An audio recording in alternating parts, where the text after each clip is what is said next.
We've got a really strong infrastructure that we've spent a lot of time refining. And I think we're poised now to just really spread our wings.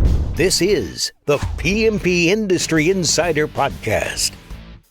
Hello and welcome out to another episode of the PMP Industry Insider Podcast, where we take a look at what is changing in the pest and lawn industries, and we take you to the front lines to those driving those changes. I'm Donnie Shelton, owner of Triangle Home Services, which has my two very favorite companies, Triangle Pest Control as well as Triangle Lawn Care.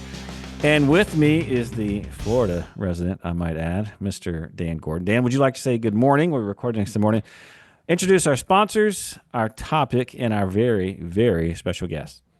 Sure. So good morning, Dan Gordon, PCO Bookkeepers, M&A Specialists. We do CFO work, bookkeeping work, tax work, actually coming to the end of tax season. So it's, the stress is coming to an end, and we do exit planning services. And this is our podcast, and our sponsors are Coalmarch. If you are interested in marketing for the pest or lawn industries, that's coalmarch.com. PestSure, if you are interested in industry-specific insurance for your pest control business, that would be pestsure.com. And new for this year is Voice for Pest, which is an industry management software designing and implementing unparalleled voice solutions for PMPs of any size, coast to coast. Learn more at voiceforpest.com/podcast. And if you're interested in one of our peer group, which I think we're up to 7 or 8 of them now, and you can check out episode 136. And you can go to our website, pmpindustryinsider.com/peer groups, and you can learn more about it, or you can send us an email. Anyway, today we're going to continue our series on family business transitions or family businesses and how they work. And another one of our favorite, or my favorite clients, we're going to welcome Mickey and Mandy Nolen from Nozzle Nolen in Florida. And if you're interested in more of the family episodes, that would be 210 and 211. You can hear from the Church family and the Bright family. And so anyway, welcome to our podcast. I know I screwed that up, got it totally out of order, didn't read it right. And that's just what I do. But welcome, Mandy. Welcome, Mickey. Thank you. Yeah. So tell us, I don't know who should take this question. Probably you, Mickey. Tell us about the history of your company, because it is really, really interesting. We do have a long, rich history, which I'll get into in a second, but I just wanted to say that I asked my wife for advice because I've never done a real podcast before. And she said, don't be charming or intelligent. Just be yourself. So I'm going to try to be myself. Wow. I would like to actually start before Nozzle Nolen with my grandfather, Truly Wheatfield Nolen. My grandfather started in the pest control business up in Indianapolis, Indiana, back during the Great Depression. And he lost everything. He had home services that include cleaning, pest control, repair, handyman services, and he had his house almost paid for, but he lost everything because of the Great Depression was so bad. So he ended up moving down to Miami back in around 1937 because Miami was coming out of the Great Depression faster than the rest of the United States. And at age 60, he started all over again and built a great, thriving business, over 100 employees, based on giving great customer service. So then my uncle Truly and my dad decided to go out on their own. I guess they didn't like the command and control style of leadership that my grandfather had. So my uncle Truly, while he's recovering from polio, he read in National Geographic that how bad the desert termites were out in Tucson. So he eventually moved to Tucson. And wouldn't you know it, the first day he was there, he had a termite tube go up the tire of his car. So he knew he was in the right spot. Mm-hmm. And then my dad had no intention actually to get into the pest control business.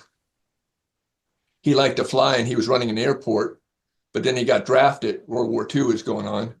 And first he worked in the Civil Air Patrol going up down the coast looking for German U-boats. And when he saw one, he'd call it in and they sent a destroyer out. And then later on, he was in the Army Air Corps, sent over to Panama to defend the canal. So when he came back, his airport was taken from him. I guess he signed some papers or something. So he ended up moving to West Palm Beach in 1951 and just knocking on doors. His first customer was Morrison Field, which was an Air Force base, which turned into Palm Beach International Airport. So that was his very first account. Not a bad one. Not a bad one. Not a bad one. As far as employees working here, my wife, Lynn, she would work Saturdays answering the phone while Mandy was a baby crawling on the floor. And then my wife also was the voice of Nozzle Nolen. She's got a very good voice. She did our TV and radio commercials. And she's also a good party planner. So we do 2 big events each year, and she's our party planner, or was. We're both mostly retired now. Mm-hmm. Mandy was graduating from Palm Beach FAU Honors College, and we didn't have a marketing department at the time.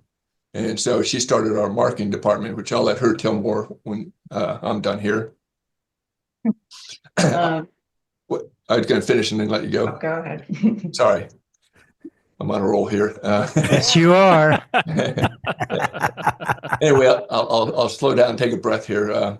I started in high school in the chemical room, filling chemical bottles, doing floors. In summers, we were really busy in the termite department, both traditional treatments and fumigation. We did a lot of fumigation. And I basically worked my whole life for Nozzle Nolen, except for one summer. My next door neighbor, a painting contractor, offered to pay me 50 cents more an hour than my dad would. So I worked for him one summer. But it was good to work for someone else. So it's good experience. How'd your dad feel about that? Good riddance? He probably thought it was good experience too, or he would have matched it, I'm sure. Yeah. But I would ask the difference in pay. What?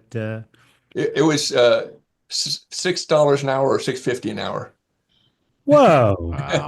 Wow! Yeah. Whoa! Yeah. Anyway, Awesome. I wasn't sure I was going to make it in the pest control industry anyway, because we were doing some huge fumigations back in the day.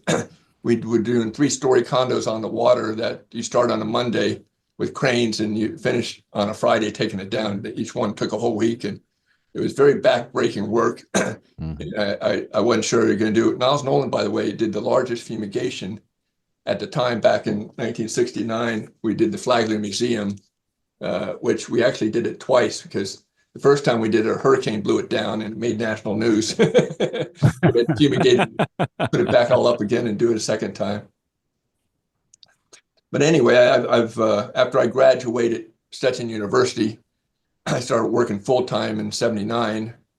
During the day, I was office manager, and during the night, I helped write code. This is when computers were just coming on the scene, these big, giant mainframe computers. They had to keep super cool or they'd overheat. There was no software at the time, so our computer programmer would come after his day job and meet me at 5 p.m., and we'd work till midnight for 6 months, writing computer software from AR programs to routing to work order statements. It took us a good 6 months and probably spent $100,000. Had I just waited till the laptop computers came out, we would have saved a lot of money. So anyway, I basically have done every job in the company, from cleaning floors to branch manager, general manager, president. So that's kind of my history. Now I'll turn it over to Mandy. All right, my history is not quite so long. I graduated from college in 2010. I wasn't really sure what I wanted to do. Like growing up, I was always real on again, off again about if I wanted to be in the family business or not. But yeah, I graduated from high school, didn't know what I wanted to do. And my dad said, you know, I need someone to take over my marketing. We needed a new website. there's all this like digital marketing stuff, and I just need a young person to help me understand it. So if you want the job, it's yours. If you don't want it, I'll hire someone else. And I said, sure, I'll try it. And even though he did say the job was mine, he still made me like come in and interview for it. So that was a good experience.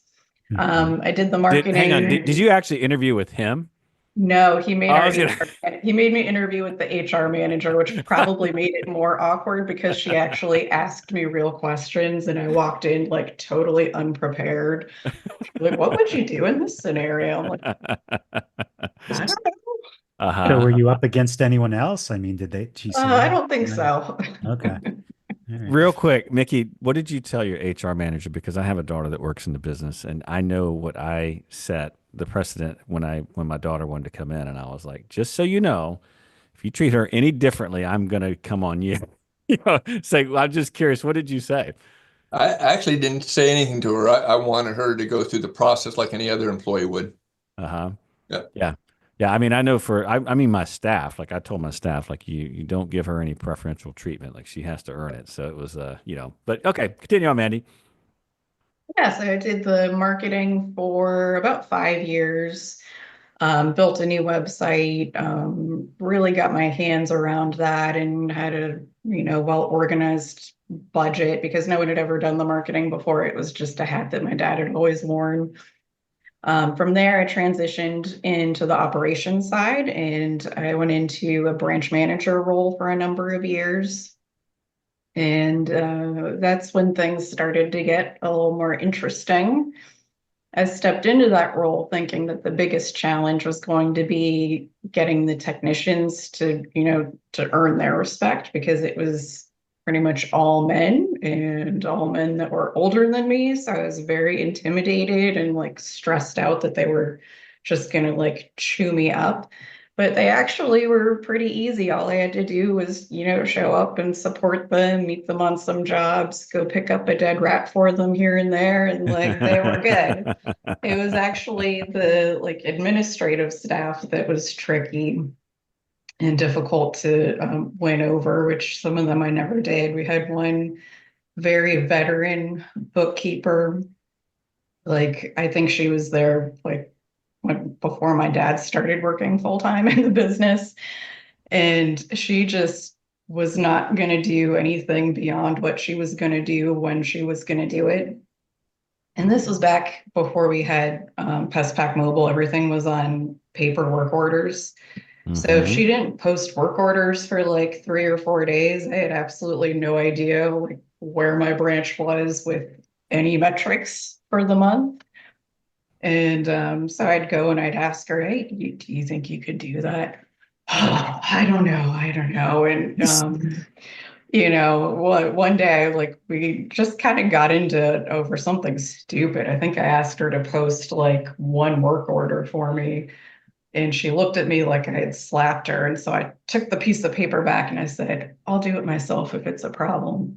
And after that, she marched down to my dad's office and said that she decided to retire because I was just so intolerable. So Mandy, I think we dealt with her when we started working with you too, but we didn't make any mention. Is that the same one or?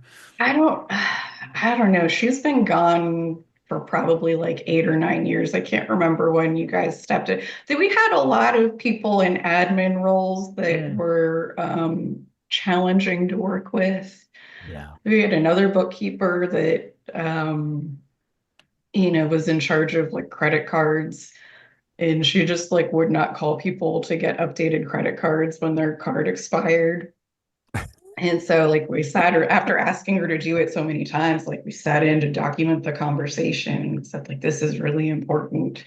And she just went, oh, I'm old enough to be your grandmother. I can do things. You have no idea. I've done things you have no idea. And I'm like, is this like some sort of weird mob threat that like you've done things Yeah. I don't know about? Like it Yeah. was weird. I So would totally flip that in like, okay, so do them. yeah, so Right. so Seems like a pretty anyways, simple job Yeah. description. yeah, so And anyways, she and decided Mandy, to retire. if it helps you, like legitimately, when I say I'll just do it myself, everyone knows that's like the kiss of death. If I Oh say yeah. that, it's Absolutely. like Same. if I say I'll just take care of it myself, everyone knows like, oh, well, that's Yep, done.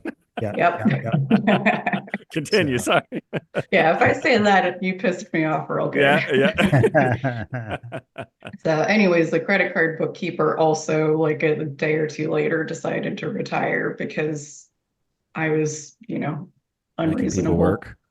Wow, you're quite the hatchet man or woman. Uh-huh. Yeah. Yeah, Yeah. yeah. Yeah. Uh-huh. So tell us, so we had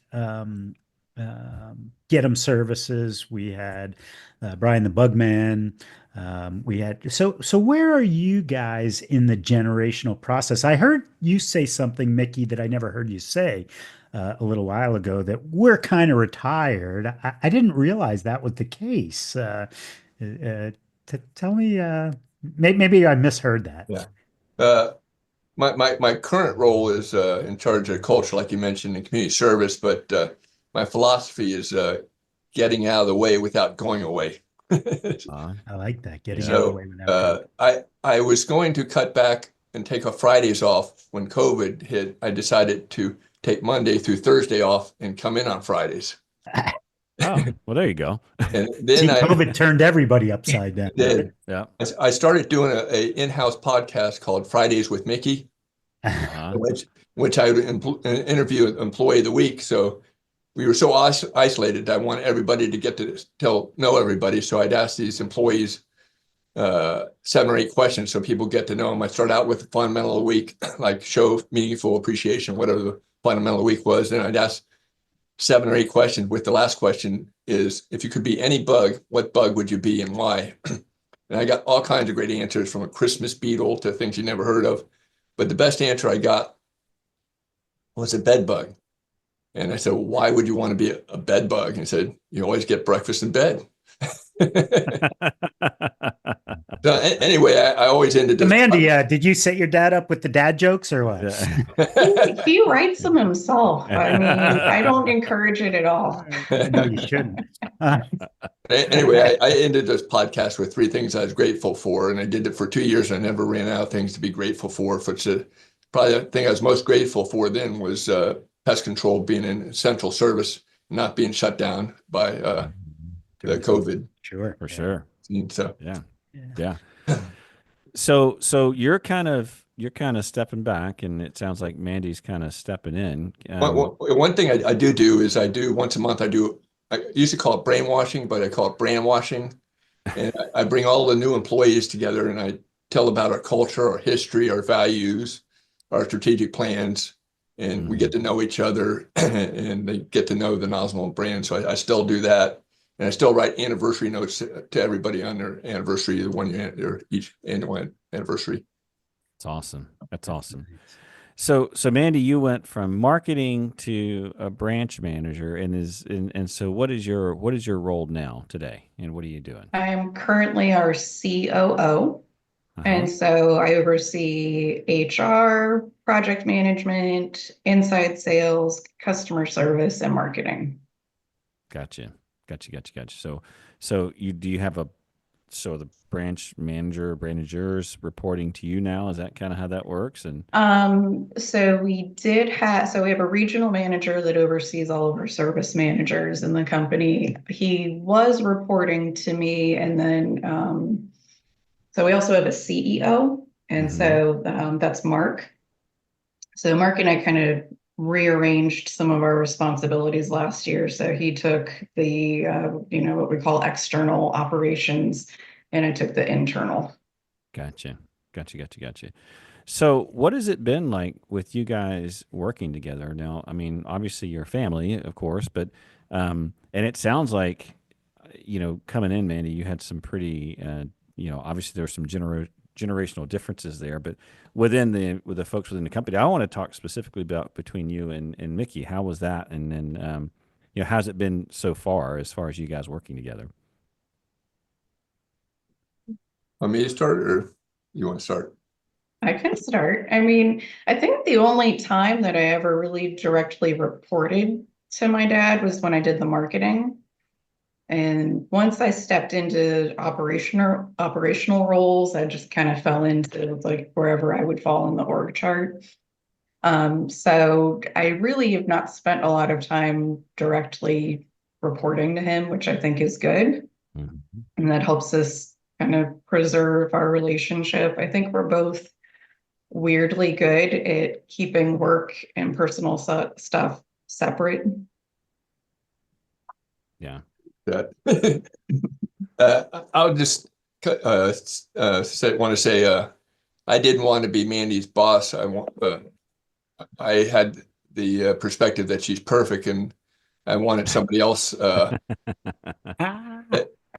I wanted have an objective person take over that role, and Mark, who was the general manager at the time, became Mandy's boss, and it actually put a lot of stress on Mark because imagine what's like bossing the boss's daughter. Oh yeah. Mhm. Yep.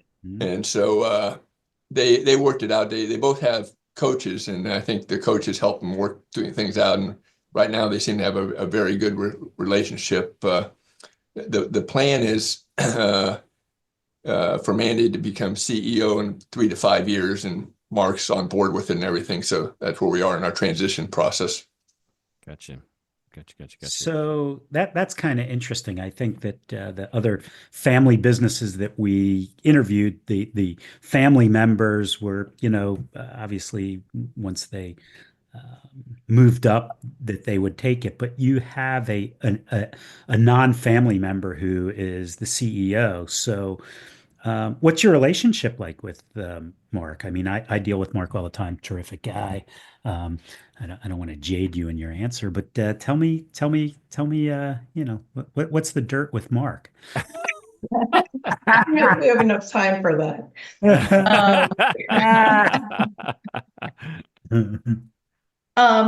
We've certainly had our differences over the years, and it's been a little bit of an ego check for me to, have to report to him. And, sometimes things don't go my way when I have a different opinion about a situation than he does. But I think we both have mutual respect for each other and have figured out, if something's really important to the other, then we have enough trust to, find a solution.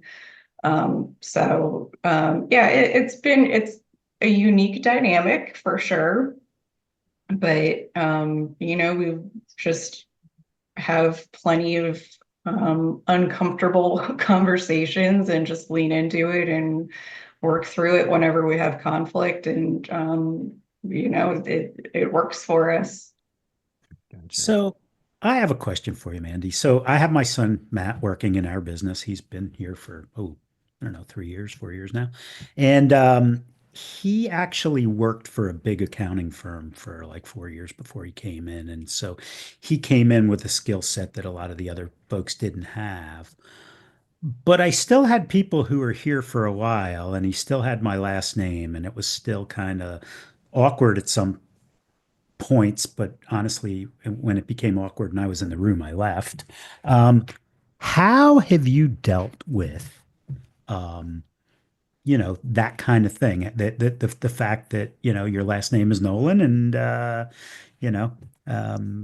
how have you won people over, I guess? I think anyone that I have the opportunity to work with one-on-one, I win over. I think that I, I'm pretty good at finding a way to connect with people. I think that's one of my strengths. I also think that my work ethic is strong enough so that people can see that I'm not just this entitled little jerk that's coming in to collect a paycheck.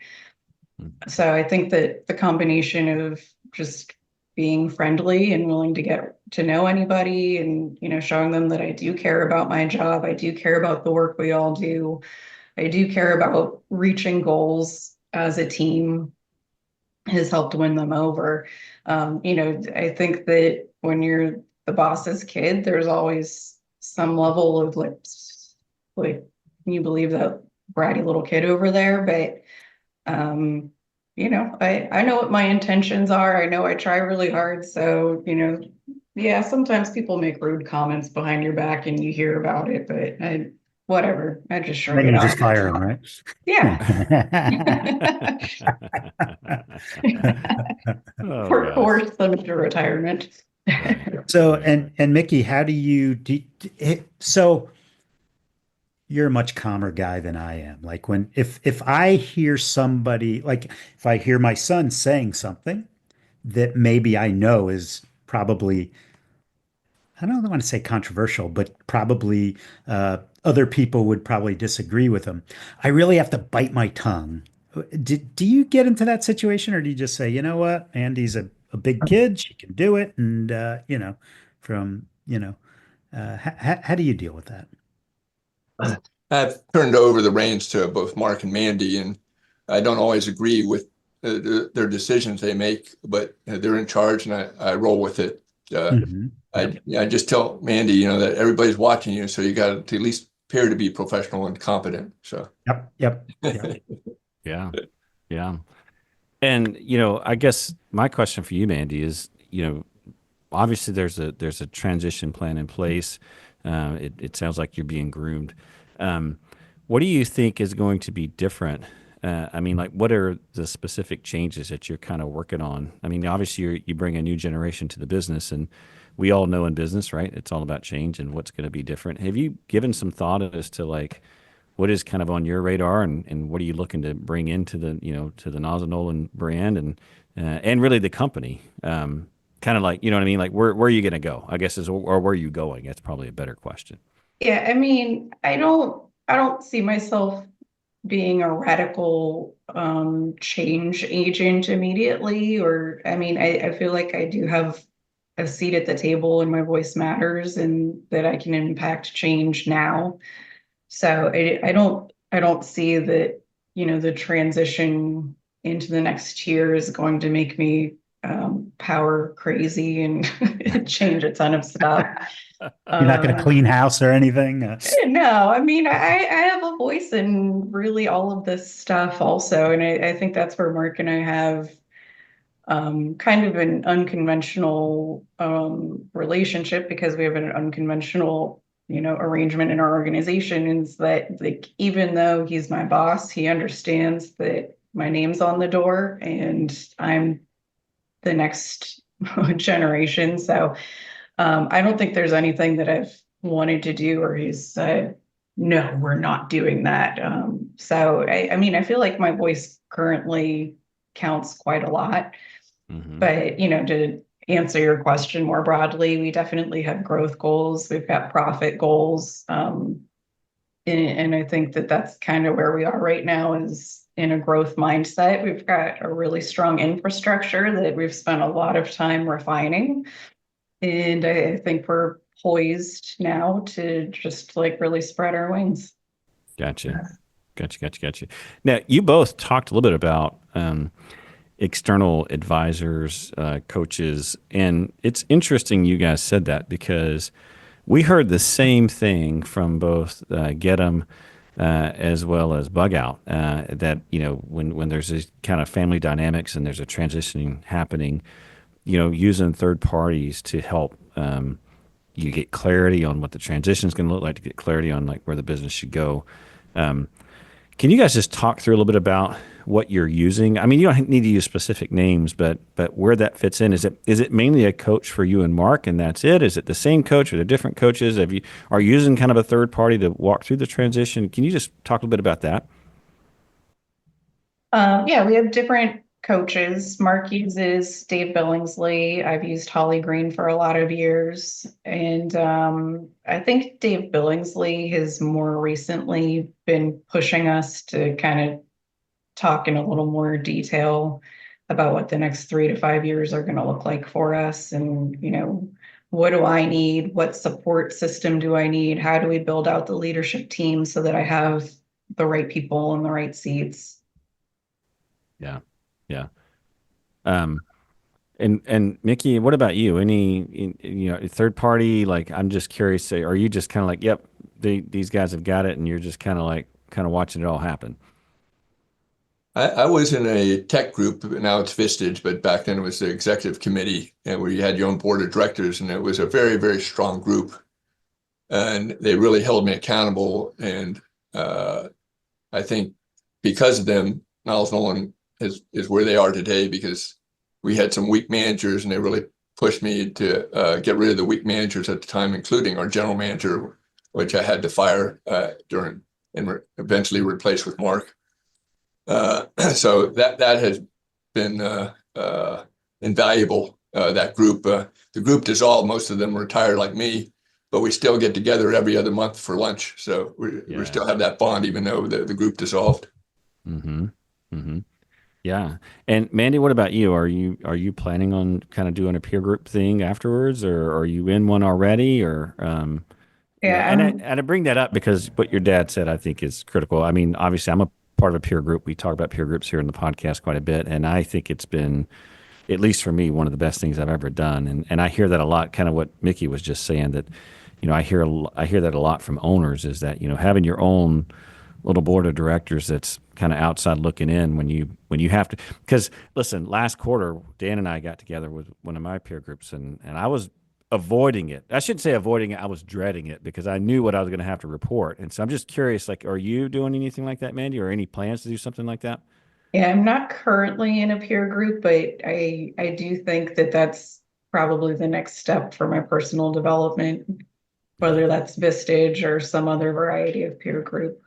Gotcha. Yeah, it's pretty neat. Vistage is pretty cool. I mean, the non, bringing different industries together so that you can compare and contrast. And then there's a whole bunch of industry peer groups, which are pretty cool too. Dave Billingsley is outstanding 101, but he's also pretty good at running a peer group as well.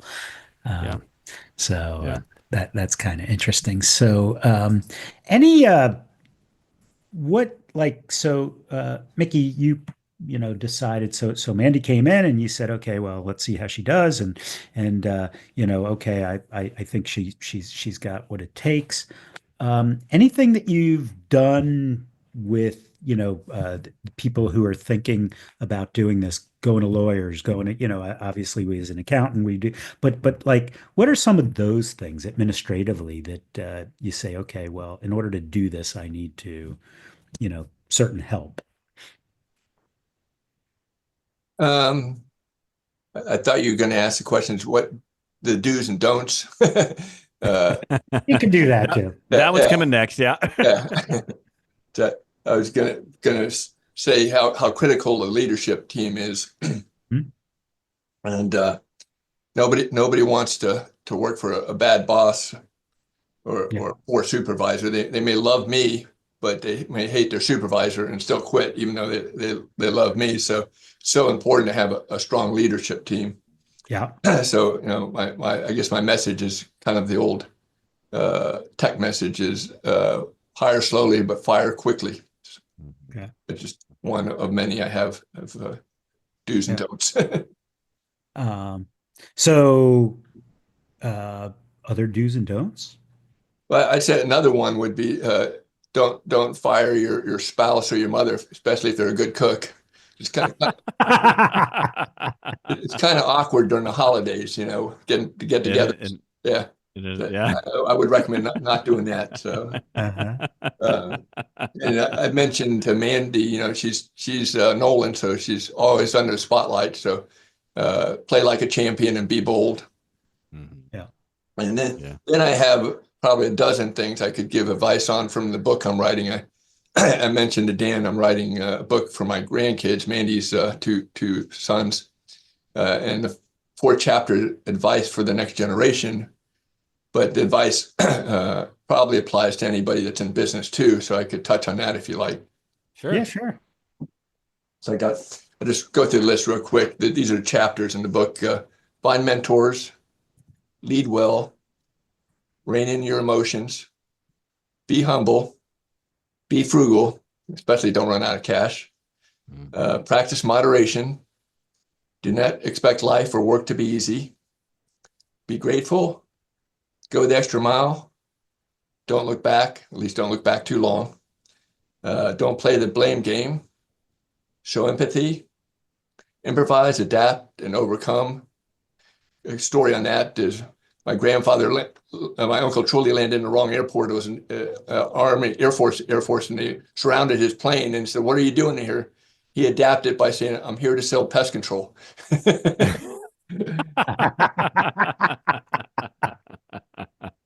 But the last couple are radiate a positive attitude, self-reflect, practice moral fortitude, and practice discipline. So those are all little chapters in my book. That's fantastic. So when's the book getting published? When the kids are old enough to read, the grandkids are old enough to read. So Okay. I got some time. Got some time to finish writing. Mandy, how about you? Any do's and don'ts that you, and I didn't mean to put you on the spot, but I think one of the biggest things I wish I had done was work somewhere else first. All of my full-time adult work experience is at Nozzle Nolen, and so I've realized that I have a lot of blind spots because I only know how we do things. And so I am very prone to getting trapped in the, well, that's how we've always done it mindset, because I just have a really narrow area of experience. that's really good. That's important. yeah. So would you say you had to work for another pest control company or just another company that's Really successful? anywhere. I mean, I think that my habit with hiring is I don't care if someone comes from within the industry. I look for general skill set and personality, and if I think they'll be a good fit. When we hire people from other industries, they've got all sorts of skills and experience that no one else is going to have on the team. So they often bring a new perspective. Mm-hmm. Well, I hate to be so as bold, but I will tell you, Andy, just you saying that is, I would say, get yourself in a peer group, because that's going to it's really, I mean, listen, I can't tell you how many times I've seen someone do something. I'm like, that works. And then you're like, oh yeah. Like, oh, because same thing I mean, obviously I started my company many, many years ago, but it's kind of the same deal, right? I mean, you do things and it works for so many years. You don't even think that, oh, well, there could be a better way of doing it because it's working. And, I got bigger things to do or whatever. And meanwhile, you're missing a complete opportunity. So I can empathize with what you're saying. So, well, guys, listen, this has been fantastic having you here on the podcast. Really appreciate you coming on. I'm sure our listeners are going to get a lot from both of you, and sharing your experience. I think it's fantastic what you guys are doing and kind of where you're going. And we may check in with you, in the future. I'm sure if some of our listeners are going to want to hear how the transition goes. And of course, we're going to have Mickey back to talk about this book that he's writing, and this should be good. So, Dan, anything to finish out with before we close up here? I think that's it. I think it's really interesting. We've had 3 family businesses on, all a little bit different, but very interesting. It's a really good time to be in the industry. It's also a good time to be to pass it on to the next generation, because the next generation has so much in the way of technology skills and people skills and things that it just, the way management is changing, and really appreciate you 2 being on. Yeah. Thank you, guys. So, all right, just a reminder, all the resources and topics that we talked about there are available on the podcast website. Just head over to pmpindustryinsider.com. Take a look under show notes. There'll be a nice summary of this show as well. We'll link up their website also. And then we always appreciate any positive ratings and reviews that you have, and any complaints, we ask you to pass that on to Dan. And with that, Mickey and Mandy, we'll see you guys next time. Thanks again. Thank you so much. Take care. Thanks.